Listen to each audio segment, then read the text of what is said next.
So, my pranam to the lotus feet of Ma Thakur and Swamiji.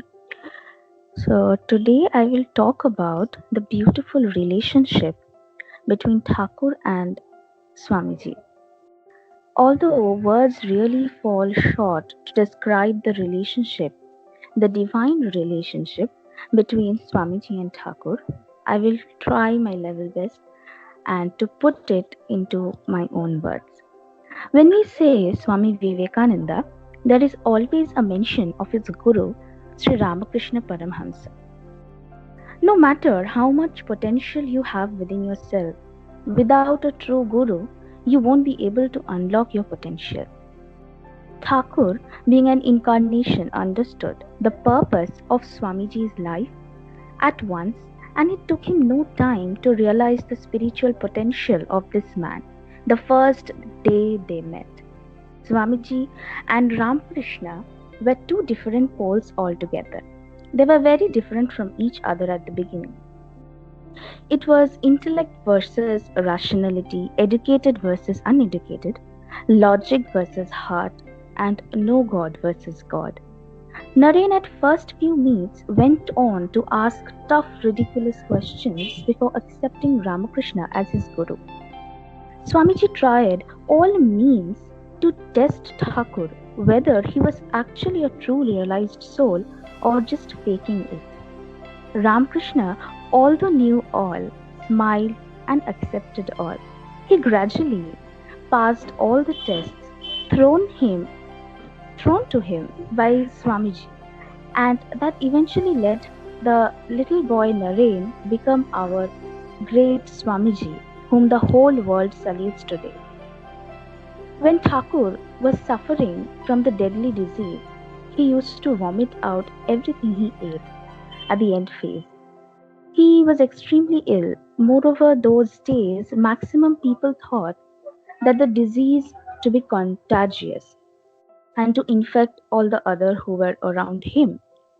At that time, Swamiji and few other direct disciples ate the remainings of what Thakur couldn't eat, which right now nobody could even imagine to do.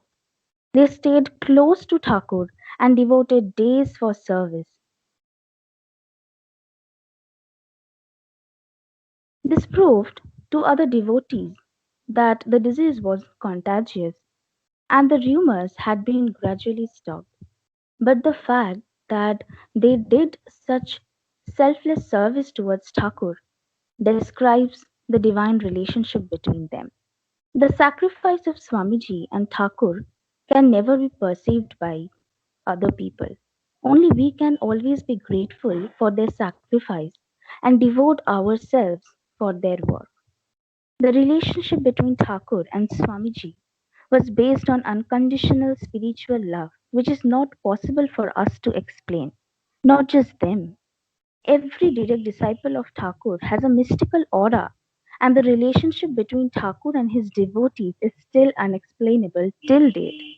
Still now, till now in this 21st century, anyone who once come forward and take shelter under his feet knows the feeling well. So thank you. It was short, and I will move forward to Orkoda. Thank you, Ishita, for keeping a very small talk, but very informative, very much touching the relationship of Swami Vivekananda with Sri Ramakrishna Deva. Because today, what is the Ramakrishna Matan mission? What we can see today, we are meeting. Today, we are making posters. Today, we are so happy. Today, we are sharing these things to various people from various sects, various religions, various nationalities. All we can do is but a gift of Thakur in the form of Ramakrishna Matan mission.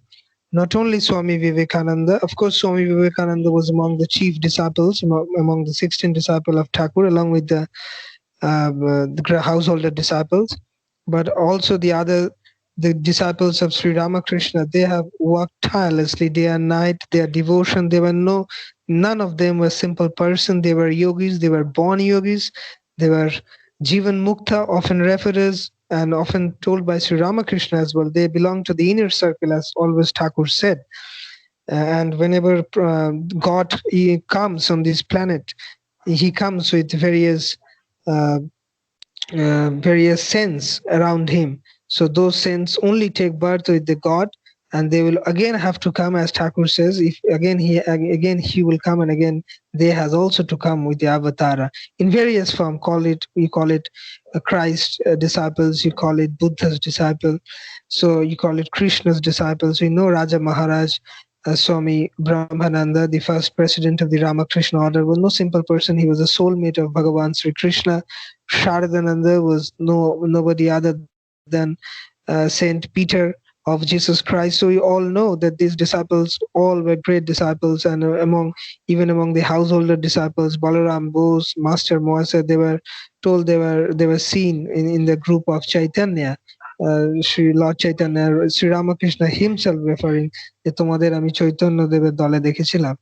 So in this you can see that among the great disciples of Sri Ramakrishna, their love, their devotion is an inspiration for all people from belonging from all religion, so that they can go towards God more and more. Maybe they belong from different countries, different religion, different creed, different faith, but the goal is all the same. That is what Sri Ramakrishna came to teach us.